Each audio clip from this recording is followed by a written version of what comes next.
Yes, good morning, everyone, and welcome back to the Football Tribe UG channel. Robert Kesakos is your usual suspect. Welcome back to yet another live broadcast on your favorite football updates channel.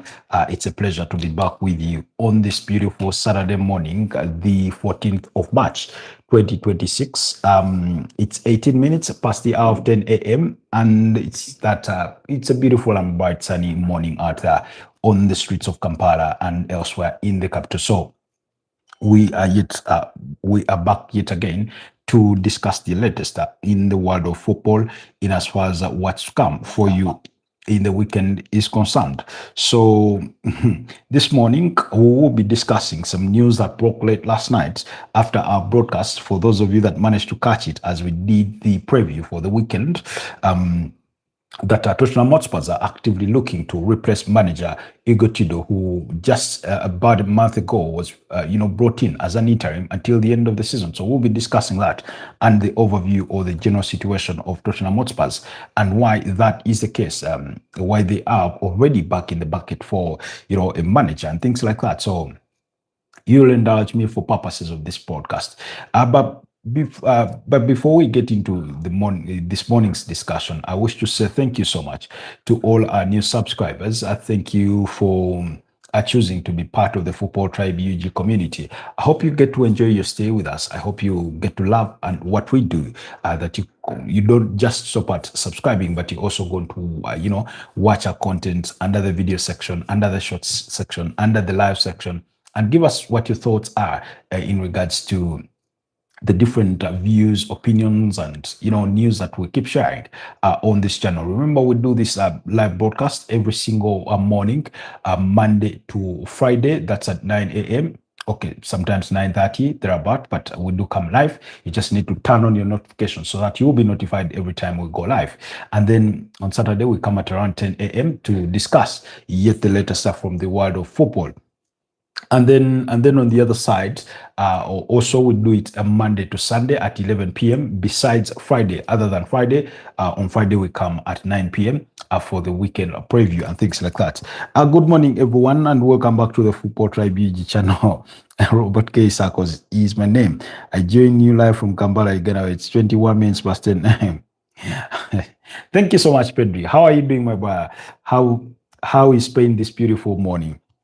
So anyways, you'll allow me to have our audios tested, check out everything and make sure we are, at par before we start this morning's discussion. Like I said, our conversation will start with Tottenham Hotspurs, who are actively searching for a new manager already, somebody that can step in and help the club because they're not where they need to be. At least things have not gone according to plan.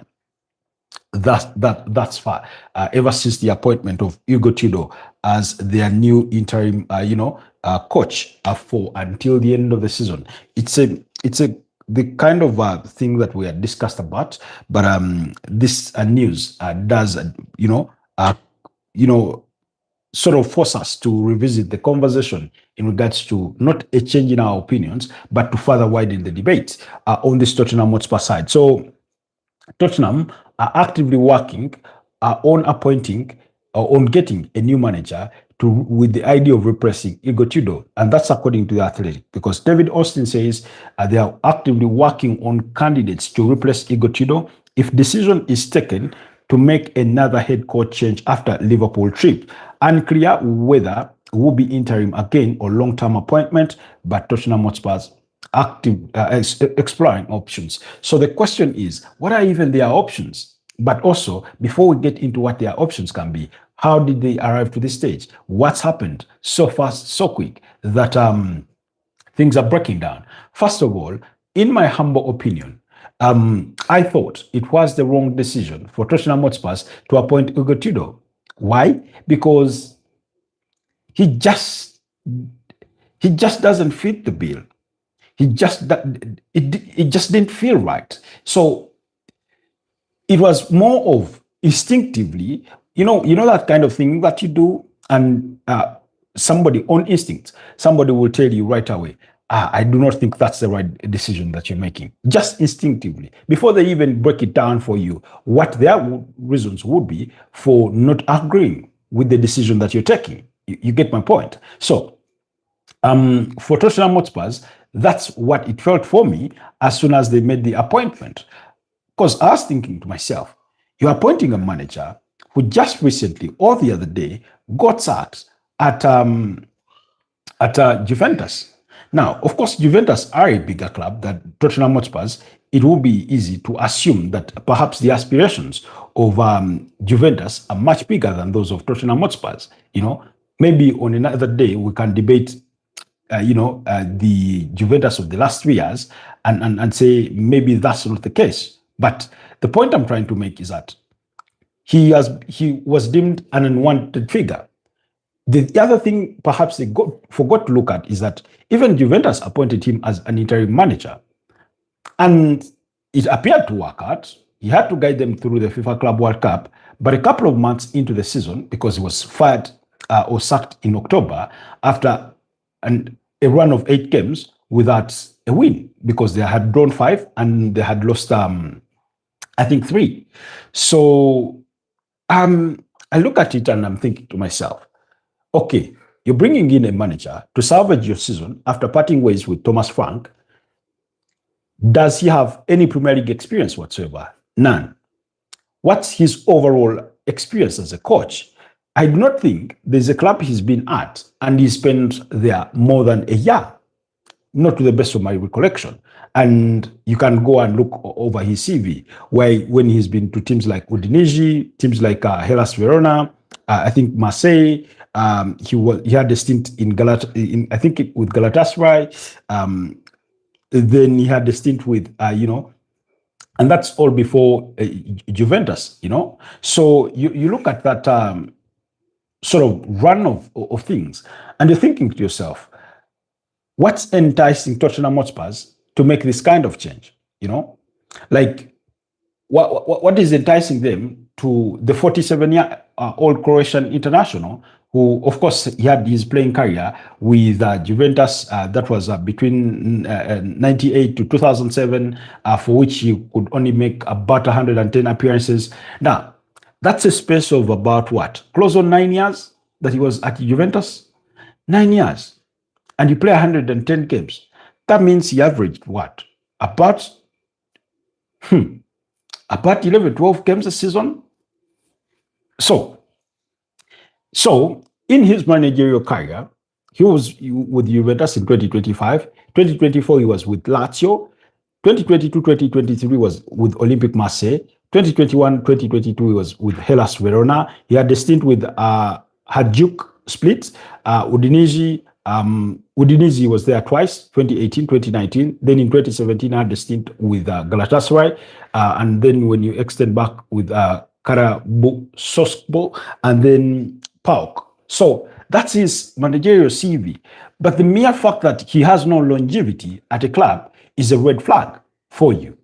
But so now that coupled with the lack of Premier League experience, the problems that Tottenham Hotspurs were dealing with, and what the ambitions were, it did not feel like a right fit. And I've said this because you'll allow me to repeat myself, because I said this. For me, the most ideal 2 candidates at the time, because they were readily available. One was Harry Redknapp, who managed Tottenham Hotspur between 2008 and 2012. 2, Tim Sherwood. Now, I do not rate Tim Sherwood much as a manager, but because I don't think I would rate him any higher than I would rate Igor Tudor himself. But the one key pivotal factor in putting Tim Sherwood at the forefront of this is that he managed Tottenham Hotspur before, and that was in 2013-2014, that Premier League season, and whereas you cannot qualify it that he was successful, he wasn't as poor as Thomas Frank has been, or nor was he as poor as what's his name, Ange Postecoglou was in his second year. Now, in the time when he managed Tottenham Hotspur, that was 2013-2014, they finished 6th with 69 points.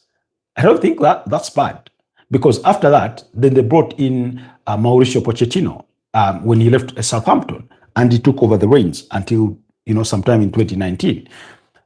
So for me, those were 2 ideal candidates. Now, the one thing you ought to remember is that by that point of sacking Thomas Frank, Daniel Levy had already been plugged out of the club. So, in other words, the decision makers, I would want to believe or assume that did not know better in the context of Tottenham Hotspur, because Daniel Levy had been the helm of Spurs as chairman for a period of, I think, was 25 years or 20 years, thereabout. That's such a long period of time. It gives him the experience. Now, he may not have been a darling to all Tottenham fans because they thought the club lacked ambition in terms of going for bigger things. That's a good argument to have, or a healthy debate to have. But you cannot sort of say that he was largely unsuccessful when eventually they won the Europa League under his reign or under his tenure.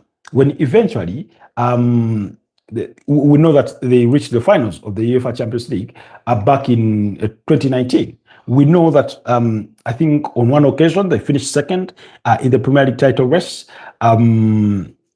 And things like that. So, and on a consistent basis, they were qualifying for Europe. And their qualification for Europe had, I think, was it 1 or 2 stints with Harry Redknapp, and then fast forward, you come with Mauricio Pochettino, who had almost made it a norm for them to qualify for Europe. So that was it. Now you have people, because as you seek to fire Igor Tudor, you also must question who the decision makers were in the first place to hire him. Because you remember, guys, when they lost to Atletico de Madrid over in midweek by 5-2, I said during the watch along for those games that if I were in charge of Tottenham Hotspur, or whoever was in charge of Tottenham Hotspur, I would assume he would, by halftime, he would have already drafted the message that was supposed to be sent to Igor Tudor for his sacking. But I also made the addition that whoever is drafting that message also has to look themselves in the mirror and say, wow, I got this one wrong. And I know it's not a one decision, it's not a one person's decision, because former Arsenal CEO in Vinay Venkatesham, he's in charge of the club as CEO, among all others that run the club. So it's a very, very interesting discussion. But for me, it was the wrong decision right from the onset. Then, when it came to other options that they could have looked around for, one, they would have looked to bring out maybe a Big Sam Allardyce out of retirement. It's interim role. It's a handful of games that you need to take the team through. He's very capable, Yes, I know he's not been in management in quite a bit, but it's not like he's forgotten how it's done. This is going to be an unpopular opinion. I would bet my chances better on Sean Dyche than I would bet them on Igor Tudor in the context of surviving relegation for a team like Tottenham Hotspur. That's as far as I would put it, or how far behind I place Igor Tudor in the pecking order. Then fast forward, what's done is done. Igor Tudor has been appointed. What's he done? Nothing, absolutely nothing, in my humble opinion.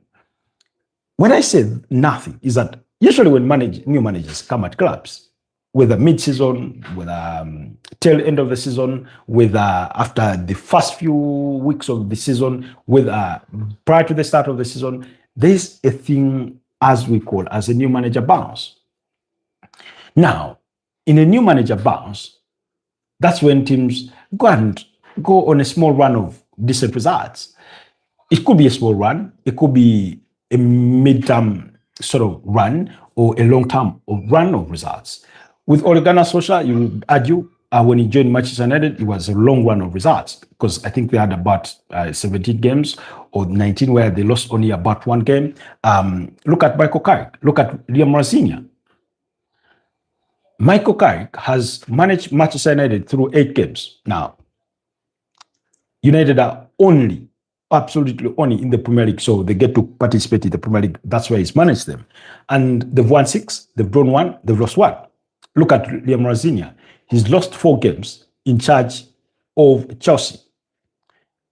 He's lost thrice to Arsenal, fair enough.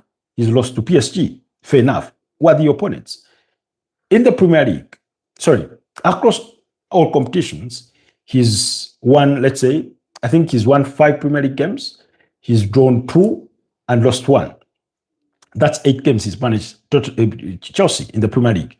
In the UEFA Champions League, he's won 2 games. That was match day 7 and match day 8 of the Champions League, I think against PAOK. And no, not against PAOK. Paphos, yes, it was against Paphos by 1-0 and against Napoli by 3-2. Then in the FA Cup, he's won a game. Actually, I think 2 games now in the FA Cup. And so really, you look at Chelsea and you definitely can see that the new manager bounce was there. It's not a given that you'll always get a new manager bounce, but oftentimes there is a new manager bounce. The only 2 places this season we have not seen the new manager bounce happen, actually not only 2 places, is at Nottingham Forest. Nottingham Forest have had their problems. When they sacked Nuno Espirito Santo and Ange Postecoglou came in, there was no new manager bounce. I don't think you can say there has been a new manager bounce.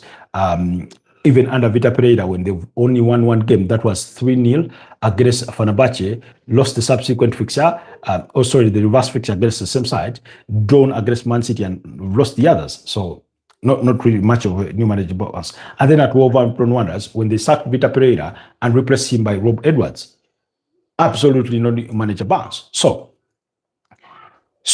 you have Igor Tudor managing Tottenham Hotspur through 4 games, and they've lost all of them. 3 in the Premier League, 1 in the UEFA Champions League. In the Premier League, against Arsenal, fair enough.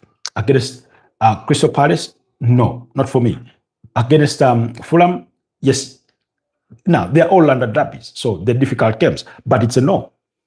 You knew. Find a way. We fired the previous one because he was not posting results. So we cannot keep you when you're not posting the results. Then he went in the Champions League and got obliterated. Only in 1 of those games did he finish the game with a man less, and that was against Crystal Palace, 3-1.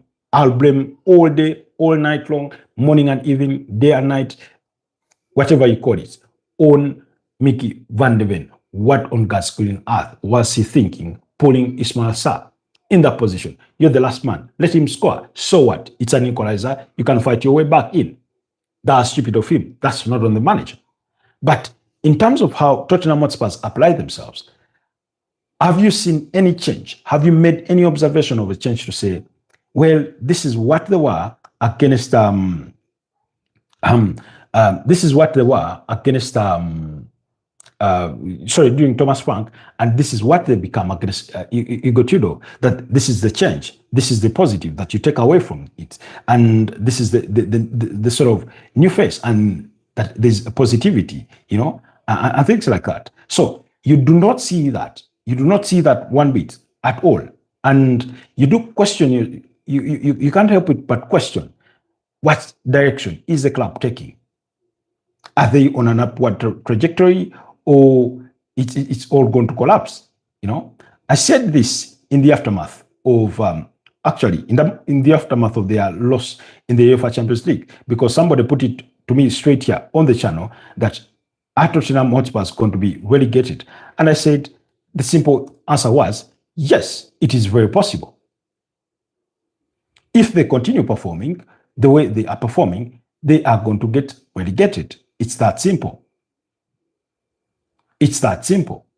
As unfortunate as it is to the ears of Tottenham Hotspur, unfortunately, I only know Nasa Tushave here in Uganda, but they're not performing in a manner that makes you think that they will survive relegation.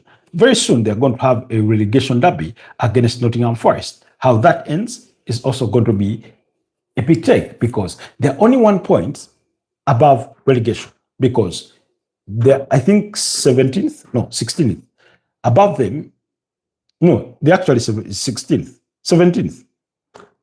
No, 16th. Above them is below them is Nottingham Forest. They have 29 points, that's Spurs. Nottingham has 28 points, as many as an 18th placed West Ham United. One simple win for Nottingham and West Ham, and bang, Tottenham are in the drop zone. With what? With 7 games to play? They're about. They can survive relegation. Now, to be fair, or in all fairness, Igor Tudor also works in that Tottenham dressing room at the most unideal time, at a time when they have so many injuries, suspensions have become suspensions, the mood perhaps is low, and the whole environment within the club is not positive enough. But then you remember, isn't that the role of the manager to uplift the players, to show them that there's something to fight for here? As soon as he walks in, he has a couple of results not going for him. First of all, in his first game, that was the North London derby against Arsenal, we could see him on the touchline shout instructions to players, and in particular Mickey van de Ven, and he wasn't following suit. Guess what? He was his captain of the day. Now, you have a captain who you've handed the armband, and they're not even listening to you to implement your game strategy. And I remember I said this in the aftermath of that game. It is okay for a player to disagree with the manager's tactics, but you cannot disobey him blatantly that much in a game. It's okay for a manager to draw out a game plan and you're thinking yourself as a player, that's not quite it. But you must respect it because there's a reason as to why they are the manager and you're the player. You know, there's a reason for that. There's a reason for that. So for Tottenham Hotspurs, it's become that bad. So he's not motivated the team. He's not posted any positive result to latch onto to even convince you for a second that, yeah, you can sort of give him a little bit more time. Not that time is in their best interest. But for example, if you had won one, drawn one, you would think to yourself, maybe they'll be okay. But that's not happened. Now, because that's not happened, then you're thinking to yourself, nah, something needs to be done. Like I said, in the immediate aftermath of that Atletico de Madrid game, I thought he was going to be fired. He was not. And I've been following the press around Tottenham Hotspurs, or the analysis, or the punditry, whatever you may call it, and everybody's wondering the same thing. Everybody's wondering the same thing. I was watching a clip from the overlap, and I think Ian Wright, I do not think Ian Wright has any love whatsoever for Tottenham Hotspurs as an Arsenal, legend and things like that. Gary Neville, Roy Keane, and they said this. You never wish for anybody to lose their job. You never want a manager to be out of work. You cannot wish it on a manager, and they're right. But it's so bad that it feels it's inevitable, that it's only the right thing to do, that it's in just a space of 4 games, it's looked so bad. Because look at the goals they conceded. Against Arsenal, they conceded 4. Against Atletico de Madrid, they conceded 5. That's 9 goals already. In that, they've scored 3 goals. They conceded 3 against Crystal Palace and scored 1. That's a total of what? 12 goals conceded versus 4 scored. Against Fulham, they lost by 2 goals to 1. That's another 2. 14 goals conceded, and they've scored about what? 5? That's a negative 9. So, in other words, they're not creating enough to score the goals, or they're not scoring enough, because if, let's say they had lost to Arsenal 4-3, yeah, you'd be thinking they gave it the fight. But the 4-1 result makes it as though Arsenal railroaded them, which is what it was. And I said also, in the wake of the Atletico de Madrid game, it was not because Atletico de Madrid were so brilliant on the night. No, it was largely because Tottenham was so poor, because 3 of the goals that they concede are individual mistakes. 2 from the goalkeeper and Mickey van de Ven sleeping. And bang, it's 3-0 by quarter way the game. And then he had made a goalkeeping change, bringing in Antonin Kiski, that's the 22-year-old Czech goalkeeper, who burnt his fingers. It was pure, typical stage fright, because in the mistakes that he commits, it's not like he's being, pressed and he's been sort of caught out in action. Not really. It's pure stage fright. For those of you that maybe have had stints of public speaking or to speak to the public, you know what stage fright means. For those of you that have been in an auditorium or in a big classroom where you have to make a presentation to your fellow classmates, you know a thing or two about stage fright and how nervous that can be. For me, that's the only justification I can use to describe what Kinski had to go through on that night of the UEFA Champions League. So Tottenham Hotspur are looking to make a managerial change just a month or almost a month after the appointment of Igor Tudor. Now, the question is, what are their options? Now, according to The Athletic, the appointment they're looking to make could be either permanent or still interim. If you're going to go for a permanent managerial appointment, if I'm Tottenham Hotspur, just thinking out loud, I don't know how this is going to play out, but these would be my candidates. Whereas I respect the idea of Tottenham Hotspur wanting to bring back Mauricio Pochettino and perhaps understand the obsession that they have with him, even though they are the ones who fired him, I think only 6 months after guiding them to the finals of the UEFA Champions League. I think there are more options that they can look to.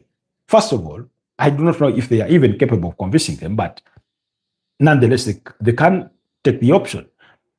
One, Xabi Alonso is out there, is a candidate to consider. I'm just giving you candidates that they can consider. Who they zero down to, that's up to them. Xabi Alonso, been at Leverkusen, been at Real Madrid. Two, Enzo Maresca. While Enzo Maresca was fired at Chelsea, I do not think he's that bad a manager. In any case, I find him a good manager.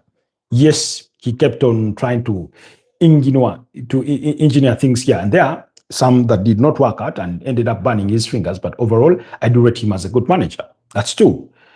Look around. There's Xavi Hernandez. Ever since he left Barcelona, he's been out of work. He's an option.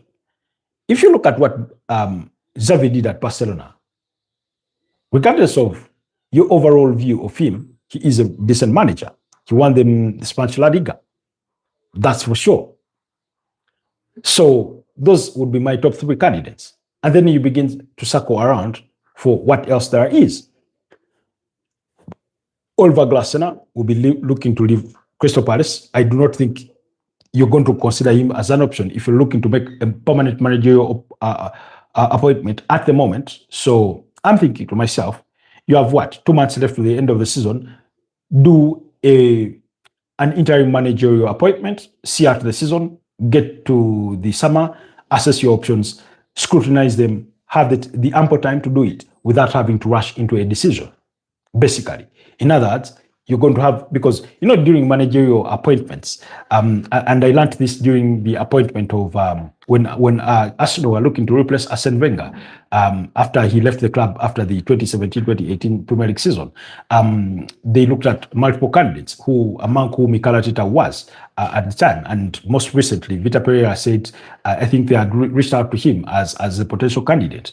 But also, I seem to remember, when Unai Emery came in the picture, when that was courtesy of Rahul Sanlehi, and they said he impressed the club with his video presentation about the players and overall analysis. So, in other words, if you're looking for that impressive manager that is going to give you all those details, I do not think you're going to jump ship in this to do that rush decision in a space of a week. So it's a process that ideally should be taking you at least a month to get things right. And even though taking more time does not guarantee that you made the right decision, but at least it's sensible that you take as much time as you can, especially during the summer when you have the time.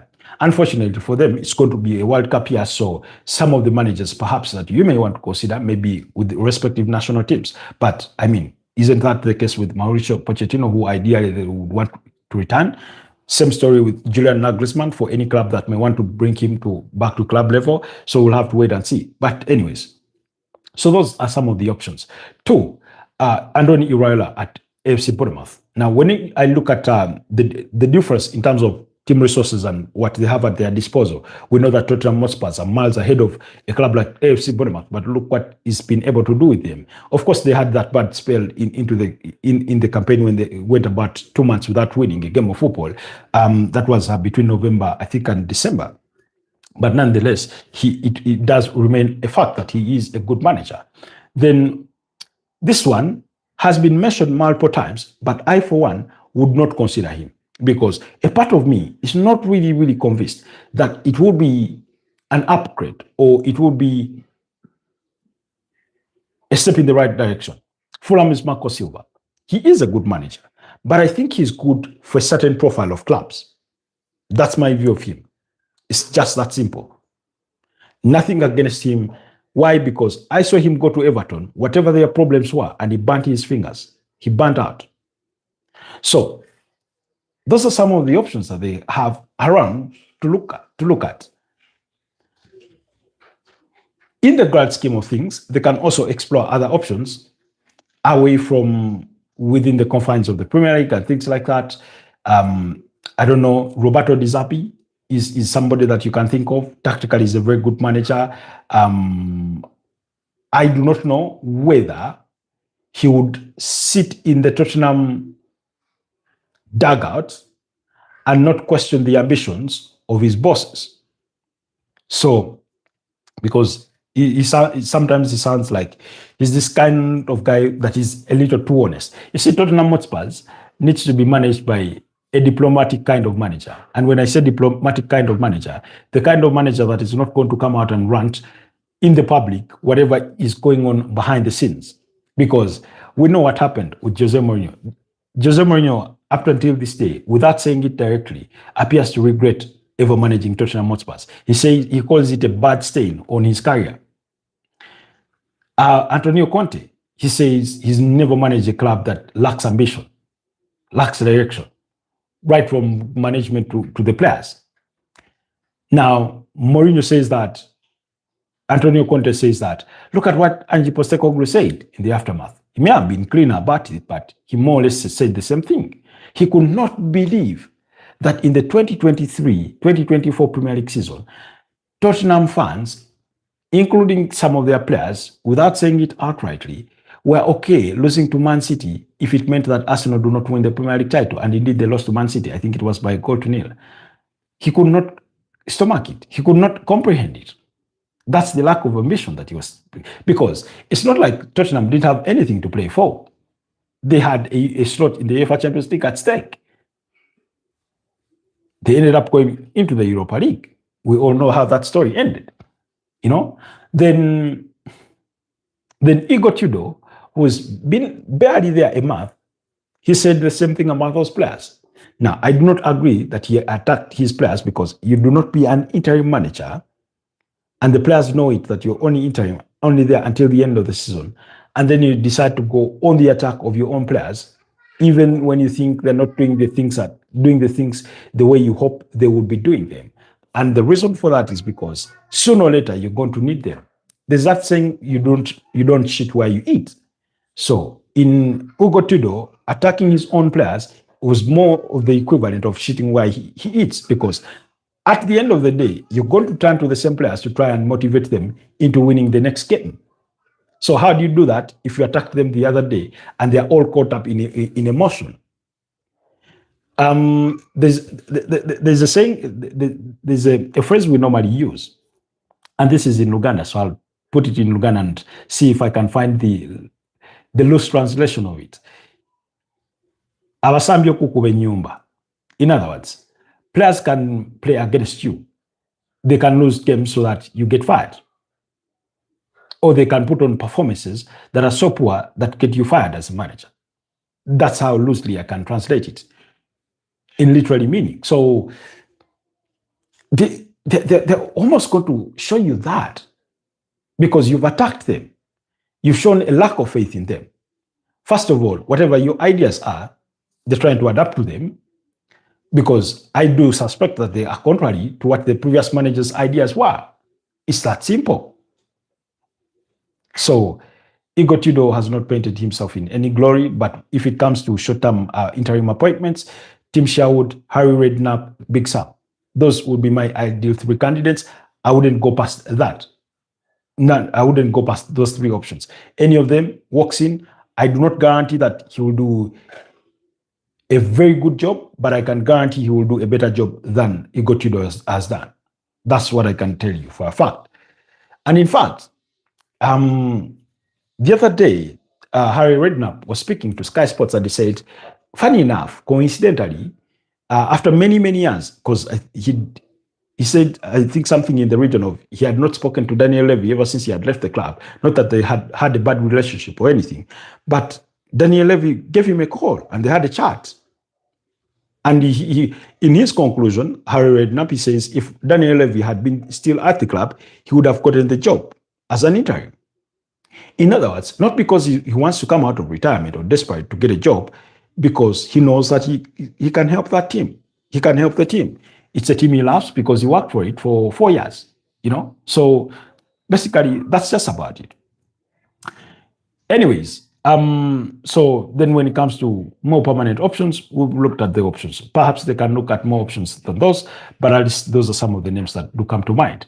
Quick enough. Because I do not think you're going to go and prize out a Massimiliano Allegri out of AC Milan. I do rate him as a very good manager. I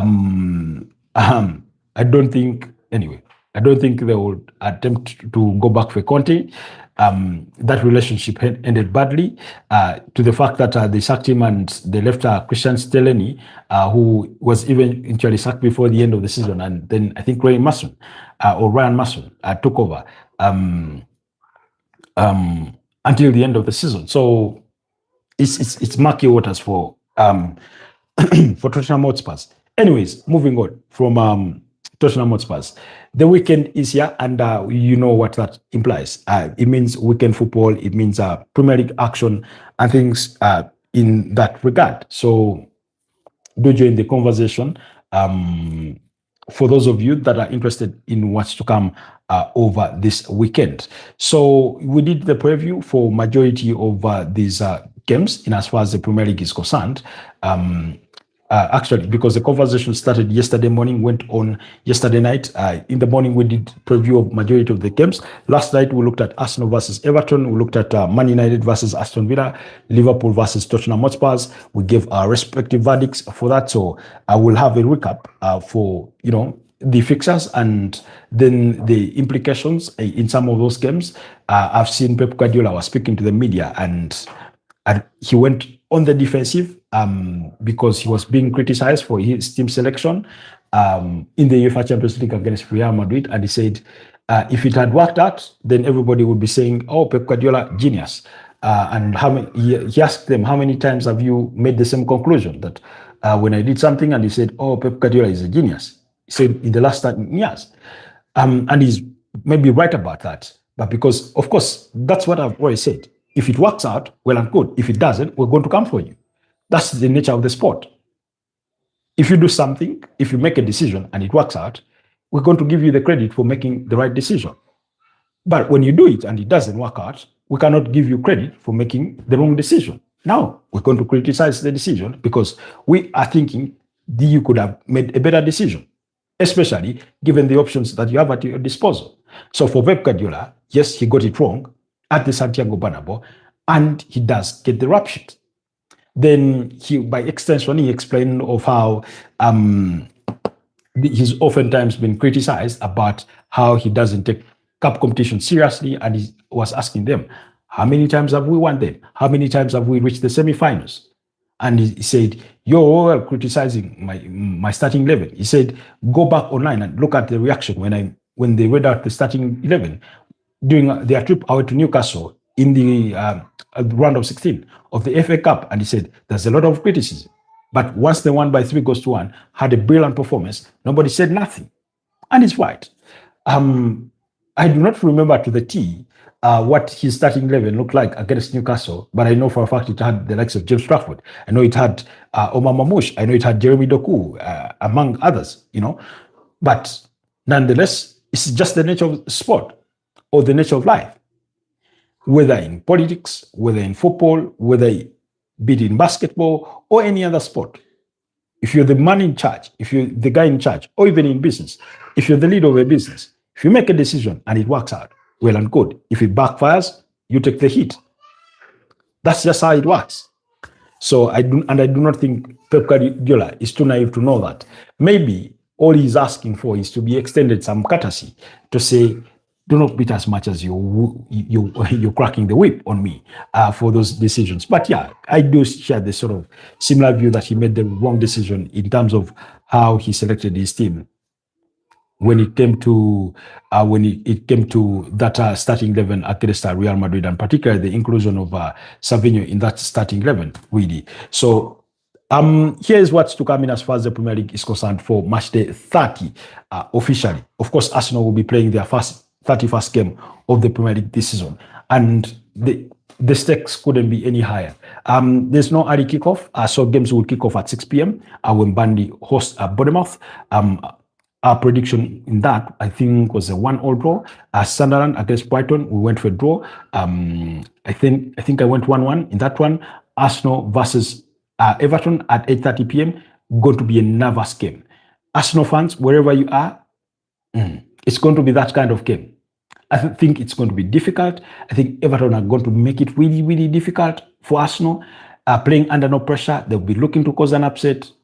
The thing about these teams, or what happens with league football, is that at this stage of the season, when you have a team or two teams chasing after the Premier League title, is that their opponents who look to cause them upsets in their race to the title literally can, not all of them, but many of them care any less about who wins the Premier League title. All they know is that it's not them that are going to win it. So any upset they cause in the mix to the running to the title is a party to them. So Everton come in that sort of position. They think if we go to Arsenal and cause them an upset, we're going to be in the news. We're going to make the headlines, and rightfully so. So anyways, at 8:30 p.m., that game will kick off just as much as the game between Newcastle and Chelsea. Chelsea are at home. Chelsea's home record is not good. Nowhere near good enough. In fact, their away record is better than their home record, but they do have a sort of good record against Newcastle. They don't have a league game. All they are waiting for, apologies on the slight internet glitch, all they are waiting for is to come to Stamford Bridge and play a game of football next week on Tuesday. So Arsenal are going to play this game knowing that they have a very, very crucial fixture in the reverse fixture of the UEFA Champions League. Now, guys, by extension, slightly on Arsenal, I don't know. I'm worried for Arsenal, especially with their UEFA Champions League exploits. Should they be able to advance over Bayer Leverkusen, which I sort of tip them that they could, or that they will, they may find an even bigger mountain to climb when they face Bordeaux Glimont at the quarterfinals, because chances are, it is increasingly likely that it's going to be Bordeaux Glimont. I've seen Bordeaux Glimont, and oh my, I can't lie to you that they play scintillating football. It doesn't look as pretty often, but it's effective football. Very effective in front of goal. It's very entertaining football.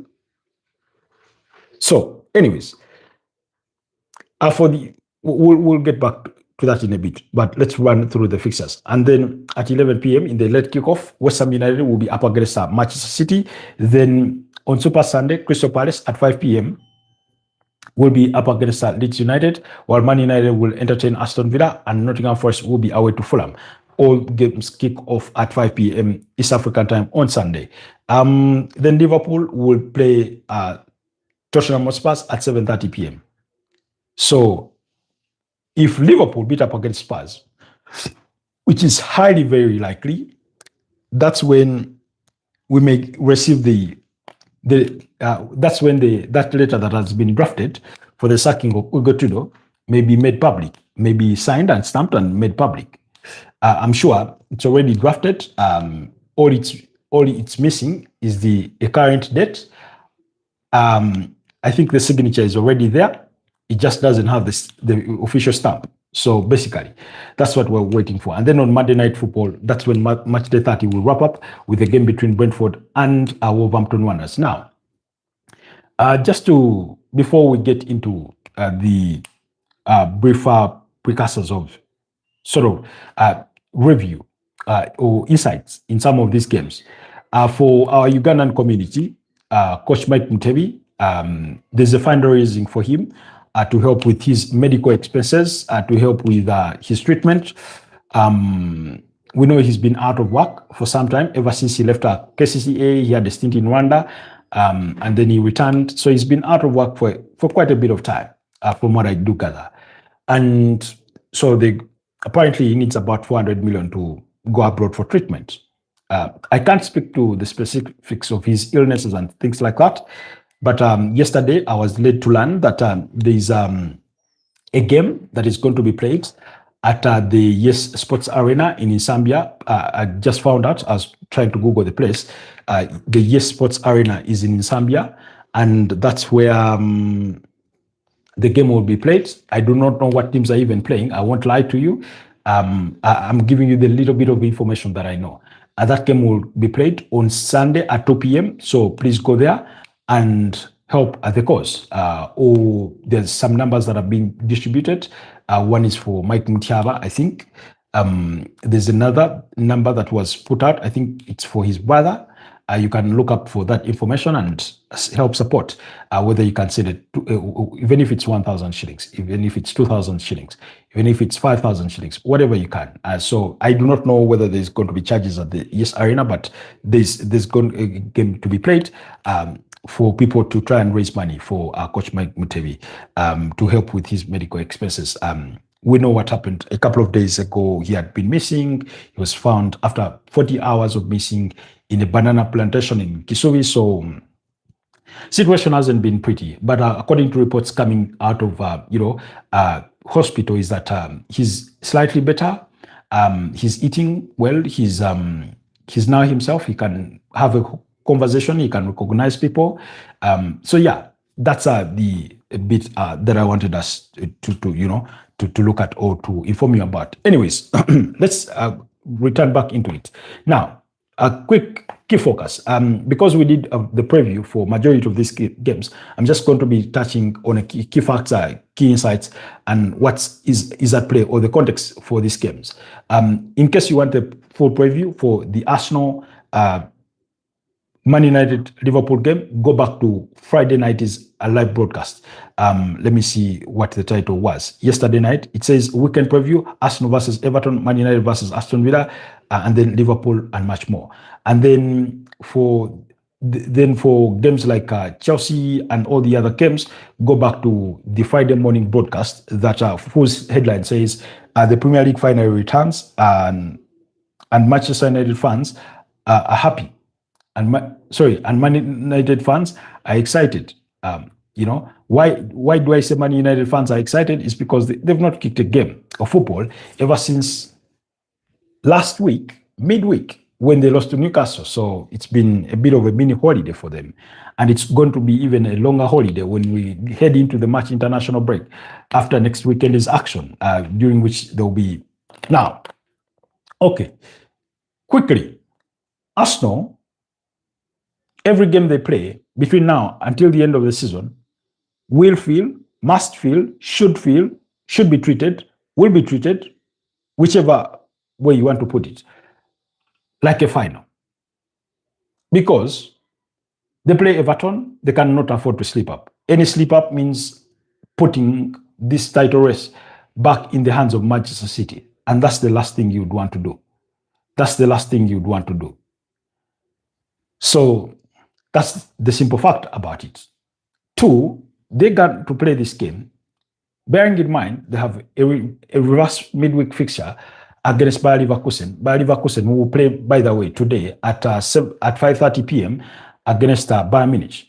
Those are their responsibilities in as far as the Premier League is concerned. In as far as the German Bundesliga is concerned. Bayern Munich themselves next week have a game on Wednesday against Atalanta at the Allianz Arena, while Bayer Leverkusen are traveling to the Emirates on Tuesday night. So there's that. But also, in the aftermath of that very game, Arsenal have a final to play against Manchester City in the EFL Cup. So they have three crucial must-win fixtures. The Bayer Leverkusen fixture is a must-win because it's what determines whether they advance to the quarterfinals of the UEFA Champions League or not. The game against Man City next weekend is the game that decides whether they pick up their first piece of silverware ever since 2020, the second under Mikel Arteta in terms of a major trophy, for ignore the 2 community shields that he won. So that's the importance of that. The game against Everton is a must win because it takes them 10 points clear of Man City as they wait for Man City to play away to West Ham. Already, I don't know. I believe Manchester City are going to beat up against West Ham. That's my humble belief. But before they play that game, if Arsenal can win, they can extend their point difference to 10 points as they wait for Man City to play, you know. But more importantly, not just for that, every game they win is, one, adds more confidence to them that they can win the Premier League title. 2, it further downs the spirits of Manchester City. I'd want to believe so, because the more they win, the more that side of, they've won again, Man City may have, you know. And we know, because the other element about sport or competitiveness is psychological, it's mental, you know. Everything you do, there's a way it affects your opponent. So, for example, if let's say Arsenal win very convincingly against Everton, Gam thrash Bayer Leverkusen, we know what that implies for Manchester City. They may be thinking, oh, these guys have sort of turned on the heat. They've, you know, engaged another gear and that kind of thing. So they need to win this fixture. Unfortunately for Arsenal, fortunately, let's begin with the good parts. They do not have so many injuries, because I think it's Martin Odegaard that is a doubt. Mikel Merino is a doubt. All the other players should be fully fit and available for the squad. 2, it's a home fixture. They're at the Emirates Stadium. At the Emirates this season, they've only lost 1 game. They've had a couple of draws. I think they've had 2 draws against Man City. I don't remember the other who it was against, but 2 draws at home. Then, it's a game that for me calls for Mikel Arteta to make some squad rotations. Play Ben White at right back, play Ricardo Carafiori at left back. In your midfield, drop Zubimendi. I would start with Declan Rice, play him alongside maybe Ebelechi Eze and Kai Havertz. Alternatively, if it wasn't too much of a risk for Mikel Arteta, which I think he's not going to take, I'd even consider playing Miles Lewis Kelly there. Yes, I understand he does commit some silly fouls, but I wouldn't be against him starting 45 minutes in that midfield. I'll speak to him and say, look, son, you're going to play 45 minutes. If your game is switched on, the second half is yours to start. But at least I'm trusting you for 45 minutes to give us a good game before I can bring on whoever rested player I may have rested. But because Everton are going to play with that sort of mid-low block kind of game, that's why I want to go with Kai Havertz and Ebelechi Eze, who plays as your 8. Ordinarily, Kai Havertz should be, and then Eze as your 10. But they can interchange those roles depending on how they see fit. Then, because you're playing a single pivot, you're going to ask one of your fullbacks, preferably you and Timber, to tuck into midfield, to invert. That when we are going to attack, you're going to have to sacrifice Ricardo Carafiori, not to overlap so much. So it becomes a back 3. Then Timber tucks into midfield to help Declan Rice, because Kai Havertz is also attack-minded. He pushes further up with Ebelechi Eze to fill that sort of the spot where you have the 10 and where your number 8 will be occupying in the offense, you know, and take it on from there. Then in the wings, go for Noni Madueke to start. I'd be hoping for Max Doman maybe to start this game, but he prefers to play on the right, and that's where Madueke would prefer to play. So on the other side, it's going to be who? Gabriel Martinelli or Leandro Trossard. Leandro Trossard has had some injury niggles here and there, so you'd fancy that perhaps Gabriel Martinelli, who had a very muted performance in the recent games, start that game. And then Victor Gyökeres, for me, he should start. Yes, he's not looked pretty, but start him because Gabriel Jesus has not done much to show you that he's at it, really. Then the other alternative can be, if you can also play Kai Havertz as your striker, if you're dropping Victor Gyökeres to the bench, and then you accommodate Miles Lewis Kelly in midfield, or actually you play Christian Nogard alongside Declan Rice, and Eze. Now, that sort of demystifies the conservative midfield that the point I was just trying to make, that he should play with a single conservative player. But if you're going to play Christian Nogard and Declan Rice, then it's more of the same with the way you have Zubimendi and Rice. But indulge me here. I've seen Christian Nogard play a couple of line breaking passes. So, and with all his Premier League experience and things like that, I'd really trust that. He's attempted some of the passes that ideally we had hoped that Martin Zubimendi would be the one making them. So for me, that's how I look at it. Then on the flip side, Everton come into this game, they have one of the best away records. I think they have the fourth best away record this season. They have conceded the second fewest number of goals away from home, as few as 14. One behind Arsenal, who have conceded 13.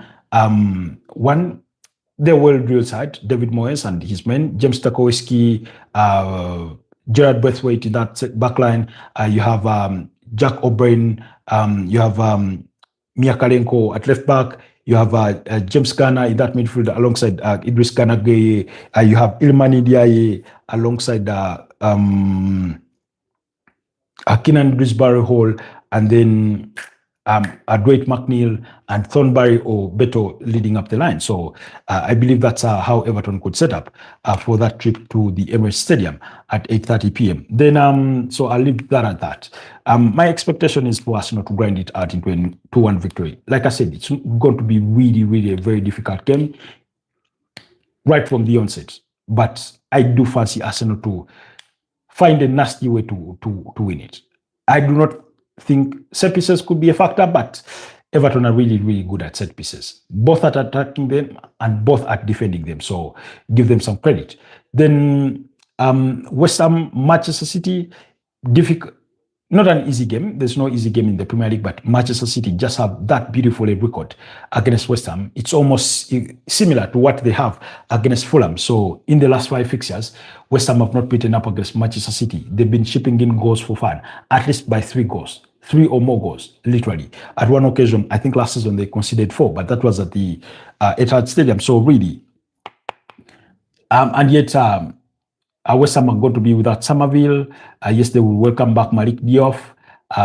Callum Wilson, not that he's a big factor, but if they are going to have a good game, then defensively, Aaron Wan-Bissaka, Malik Diouf, Konstantinos Mavropanos have to be really switched on. In the midfield, Thomas Tuchel and Matthias Fernandes have to pull up their socks. Gerard Bowen has to sort of pull the strings going forward if they are to have a decent result in that game. But I still contend that Man City are going to go away and win that game by 3-1. I do not think Man City will be as much preoccupied with the Champions League fixture, even though, because they know that their chances are a bit slim of getting past Real Madrid, especially after losing by 3-0 in the first leg. I think Pep Guardiola knows a thing or two about that. Not that they are incapable of overturning the result, but also squad-wise, Man City are in a healthy position, because even if he decides to start the likes of first of all, the goalkeeper Gianluigi Donnarumma, backline he can go with John Stones alongside Nathan Ake if he wants to rest Mark Guehi and Ruben Diaz for the UEFA Champions League game. Ryan Ashmori did not start. He starts there. Matthias Fernandes. Midfield, Nico Gonzalez, Tijan Reyendas are capable players. Add Ryan Chaki to the mix. Go to the wings and you'll have your Jeremy Doku. You'll have you can play your Phil Foden to the wing. And then Omar Mamush to lead the lines, or Antoine Semenyo starts and Omar Mamush is leading the lines and Foden is dropped. So they still have a decent squad, even though it would mean that they would have rested Mark Guehi, Ruben Diaz, which I do not think entirely is going to do, Rodrigo Hernandez Cascante, Brad Erling Haaland, that kind of thing. So, and that team would still be very capable of beating up against this bumpy West Ham side under the charges of Nuno Espirito Santo that have conceded as many as 54 goals. Actually, I think West Ham, only Burnley have conceded more goals in the Premier League than West Ham and Wolverhampton Wanderers. So really. And then Chelsea versus Newcastle. First of all, Chelsea have a big game to combat against PSG, and the reason for that it's because one is going to make the argument, but there are three goals in deficit against PSG. There's a bit of a revenge there, given what happened at the FIFA World Cup, the snafu of the fight between Joao Pedro and Luis Enrique, and then what happened with Pedro Neto with the ball boy at Parc des Princes, and things like that. So it's a bit of a feisty game, and then. But Liam Rafinha has a decision to make on these two goalkeepers in Felipe Anderson and Robert Sanchez. Does he have the luxury to rotate his squad? I think with top four at stake, yes, he has the room to flex a bit in terms of changing his squad. For example, in midfield, instead of going with Richie James and Moises Caicedo, I'd say slot in Andre Santos to start there. Maybe Richie James plays at right back, or you maintain Malo Gusto. Then left back, Marco Correa hasn't played too much recently because he had been out through injury. He's okay to play. Then this side, Alejandro Garnacho can start. Pedro Neto can still start again, and Joao Pedro. Maybe you drop Cole Palmer and Enzo Fernandez starts, and that kind of thing. Then in that midfield, also you can start with Romeo Lavia if you think you need to rest Moises Caicedo. Romeo Lavia is good enough, although he's been out through injury for majority of this season, as has always been the case, and things like that. So Chelsea have a very good record against Newcastle at home. It's when they go to St. James's Park where they tend to struggle, because this season they went to St. James's Park and it was a 2-2 draw, while last season it was a 2-0 defeat. For those of you that remember, Nicholas Jackson getting sent off with the red card in that one. So I'll leave that at that. Like I said, if you want the whole extended preview for those games, go back in the last two live broadcasts. You'll find all that discussion. Then the other key game that I want to look at is Man United versus Aston Villa. Reason for that, UEFA Champions League is at stake for both teams. They're tied at 51 points. Man United third, Aston Villa fourth. Any slip up, they know that Liverpool will catch up with them if they can beat up against Tottenham Hotspur. But I do fancy Man United. They could either be so fresh or a bit rusty, because they've been well rested. And Aston Villa just played on Thursday when they won away in France by 0-0 against Lille. So it's a bit of it can go one of either side. Either they will look rusty or they'll look so fresh because they've been well rested. But oftentimes you look more fresh. So I do fancy Man United to win that game at Old Trafford. Seny Lomans in goal, Harry Maguire and Lenny Yoro, Luke Shaw at left back, Diego Dalot at right back, Onusa Mazoroi, midfield, Kobe Mainu, Casemiro, ahead of them Bruno Fernandes. I'd go with Matas Cunha, Amadou Diallo and Bryan Mbeumo. Sergio starts on the bench. Aston Villa on the other side have had their struggles in the Premier League. Ever since they sustained injuries to Yuri Tielemans, Boubacar Kamara, and John McGinn, the captain. Nonetheless, you feel that perhaps Douglas Luiz and Amadou Onana do not give them quite the same as they would get when Yuri Tielemans is playing, really. But Pau Torres, Tyrone Mings, Lucas Digne, Ian Matson, all those players at the back with Emi Martinez, they'll give Man United good competition. Tammy Abraham or Oli Watkins starting up front, Leon Bailey in that mix. Garnacho cannot start because he's unknown from Manchester United, so he does not qualify to play in this one. So I think it will be a good game, but I do fancy Manchester United to win it by 3-1. That's because I believe Aston Villa have just been too inconsistent recently. And besides, they've lost their last two consecutive games, by the way, Aston Villa. They lost to Chelsea by 4-1. They lost to Wolves prior to that by 2-0. So it is what it is. Then Liverpool against Tottenham Hotspur. I do not want any excuse for Liverpool not to win this Tottenham Hotspur game. Tottenham Hotspur, this ever since the turn of the new year, I was looking at the form table and they are bottom with 7 points. They've garnered 7 points actually since Christmas. That means they've won one game and they've drawn 3. That's how poor it's been for them since Christmas. Arsenal have played, I think, 12 games since Christmas, and they would be at the top with 25 points garnered from those 12 games. Man United would come second with about, I think, 23 points. Excuse me. So really, it's been that sort of case. So Liverpool have such a small squad. They do not have the luxury of making many changes in terms of preparing for their game against Galatasaray in the reverse fixture of the UEFA Champions League. So you do expect their core squad. Also, Ramses Peka is a dart, so you could expect Georgi Mamadashvili in that call. You should expect Ibrahim Konate alongside his usual suspect in Virgil van Dijk.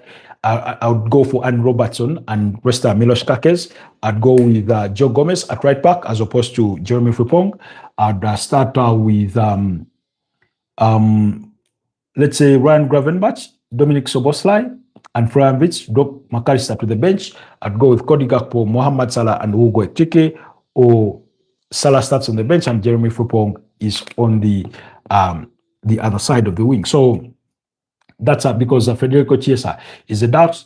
Riongo Moha, maybe, depending on how Arne Slot sees fit. But I do expect Liverpool to win that game. Besides having a very, very decent record against Tottenham Hotspur, I think they've only lost one game against Tottenham in the last 5 Premier League fixtures. And you have to go back, I think, around, was it September 2023 thereabout, when they lost to Spurs by 2-1? Last season, we had one fixture that ended 6-3 in favor of Liverpool.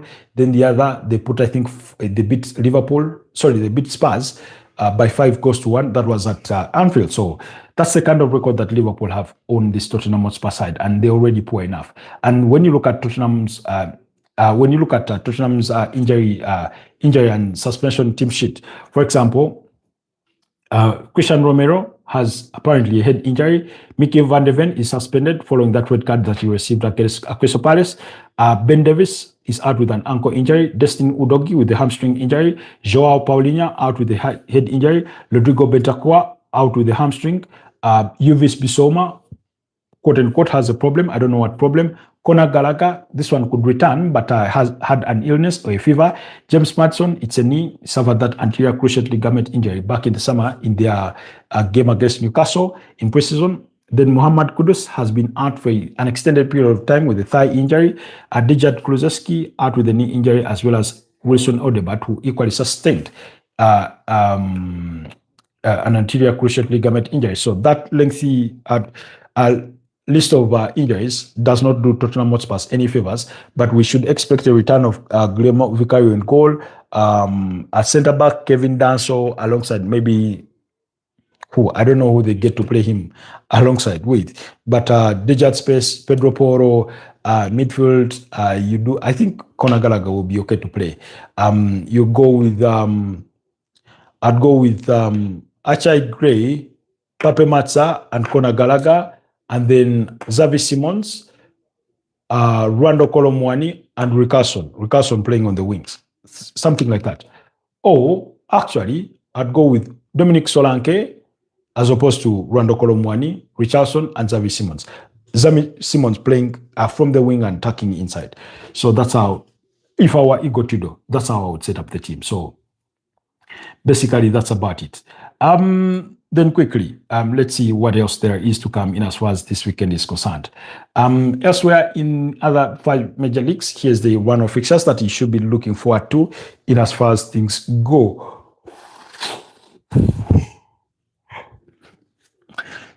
Excuse me. In the Spanish La Liga, Girona take on Athletic Bilbao at 4 p.m. or at 6:15 p.m. Atletico de Madrid will be up against Getafe. Real Oviedo will take on Valencia at 8:30 p.m. while Real Madrid will be up against Elche at 11 p.m. In the German Bundesliga at 5:30 p.m. you have 4 games between Bayer Leverkusen versus Bayern Munich, Borussia Dortmund at home against Augsburg, Eintracht Frankfurt at home against Heidenheim, while Wolfsburg will play away to Hoffenheim. Then at 8:30 p.m. Hamburg SV will be up against FC Cologne, and then in the Italian Serie A, Inter Milan will be up against Atalanta at 5 p.m. While Napoli will take on Lecce at 8 p.m.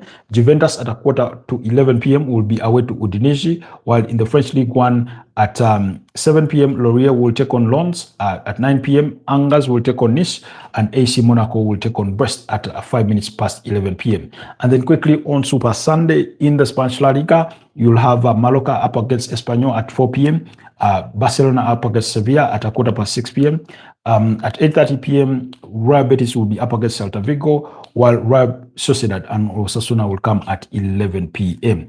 East African time. In the German Bundesliga at 5:30 p.m., you have Werder Bremen up against Mainz 05.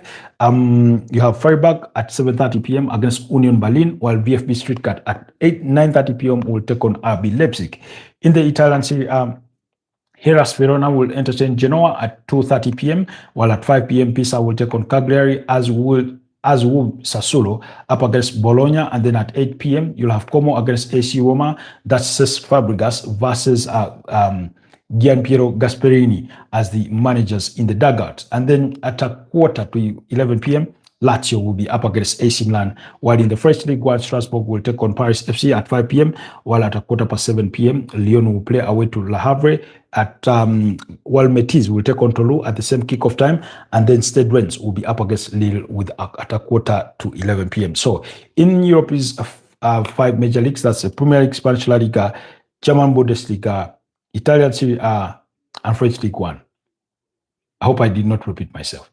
Premier League, Spanish La Liga, German Bundesliga, Italian Serie A, and French League 1. That's the action you should expect from this weekend. Otherwise, guys, it's been a pleasure doing this with you for the last 1 hour and almost 12 minutes.